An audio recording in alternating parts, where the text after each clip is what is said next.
Pregunta de examen de admisión del tema de electrostática, específicamente fuerza y campo eléctrico.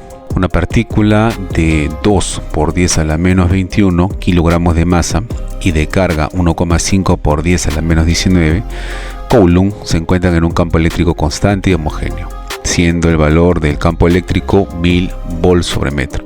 La partícula se lanza desde el punto A con una velocidad inicial particular al campo eléctrico. Acá este dato debería ser perpendicular al campo eléctrico y de módulo igual 20 metros por segundo. Determine en metros por segundo el módulo de la velocidad de la partícula al pasar por el punto B.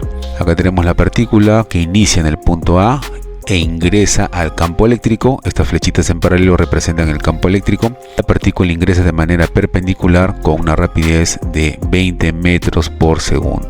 ¿Está? Luego la partícula, luego de ingresar de manera perpendicular, va a seguir esa trayectoria mostrada en la figura. Y esta trayectoria mostrada en la figura se debe a que sobre la partícula cargada eléctricamente con carga positiva, como mencionan por aquí, actúa pues una fuerza.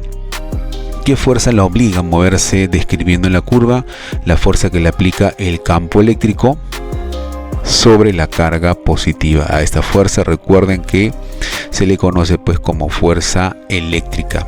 Entonces la fuerza eléctrica va a actuar sobre la carga y actúa hacia la derecha. Es la fuerza eléctrica la que obliga a la carga a cambiar su trayectoria y moverse hacia la derecha. Entonces acá tenemos relación entre fuerza eléctrica, campo eléctrico, carga eléctrica. El problema nos dice que en este punto calcule pues el valor de su velocidad. En este punto el campo eléctrico va a tener pues dos componentes de su velocidad. Una componente vertical, en este caso hacia arriba, cuyo valor va a ser de 20, y una componente horizontal. Bien, estas características lo describimos aquí. Tenemos entonces que la partícula ingresa con la rapidez de 20 metros por segundo, tiene una componente horizontal de su velocidad que en este caso va a ser 0. La velocidad inicial con la que ingresa va a ser 0. La velocidad, la componente horizontal de la velocidad con la que ingresa es 0. Solamente ingresa con una rapidez perpendicular, una velocidad perpendicular. En el punto B, esta componente vertical de la velocidad se mantiene constante, por lo tanto su componente acá sigue siendo igual.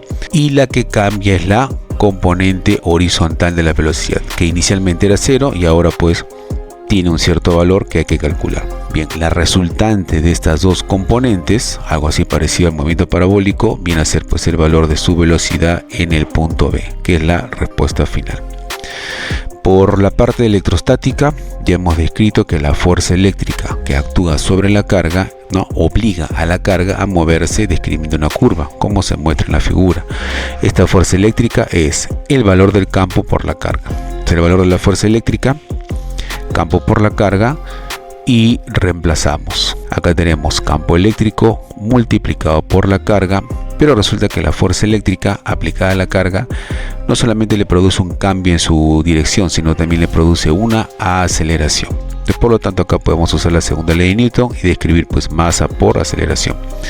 Y si yo describo pues, si yo despejo la aceleración, tendríamos campo eléctrico, carga eléctrica y todo esto sobre la masa.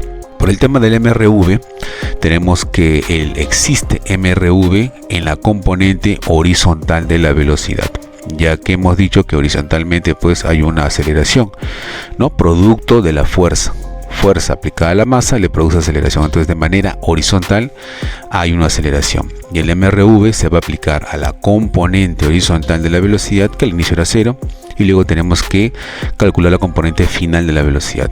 Ahí tenemos la fórmula del MRV y tenemos que la rapidez final viene a ser pues esta parte de aquí, la componente final de la velocidad, la rapidez inicial, que corresponde a esta parte, que en este caso pues viene a ser 0, la aceleración que ya tenemos descrita en función del campo, la carga y la masa, y la distancia que recorre. Entonces podemos ir reemplazando, tendremos acá dos veces el valor de la aceleración por la distancia. Bien, seguimos reemplazando y tenemos dos veces el valor de la aceleración descrito en función de la primera ecuación que tenemos aquí, que sería pues el campo multiplicado por la carga, todo sobre la masa, y de ahí pues por la distancia.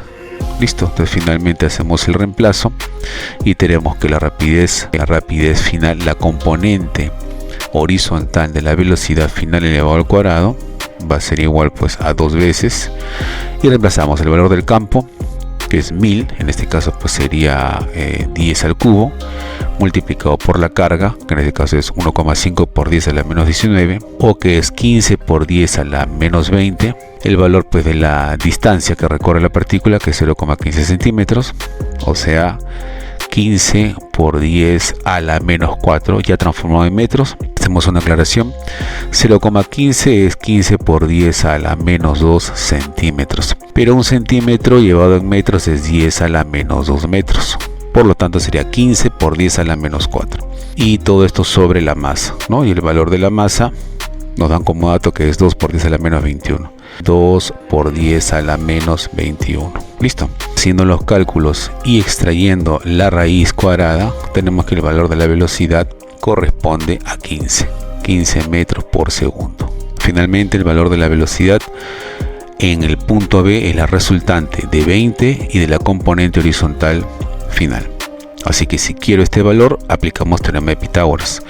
Tenemos componente horizontal final de la velocidad, que en este caso viene a ser 15 elevado al cuadrado, y la componente vertical, que sería pues 20 elevado al cuadrado. Haciendo la operación, esto nos corresponde pues a 15 metros por segundo, ¿no? El valor de la velocidad, en este caso clave E.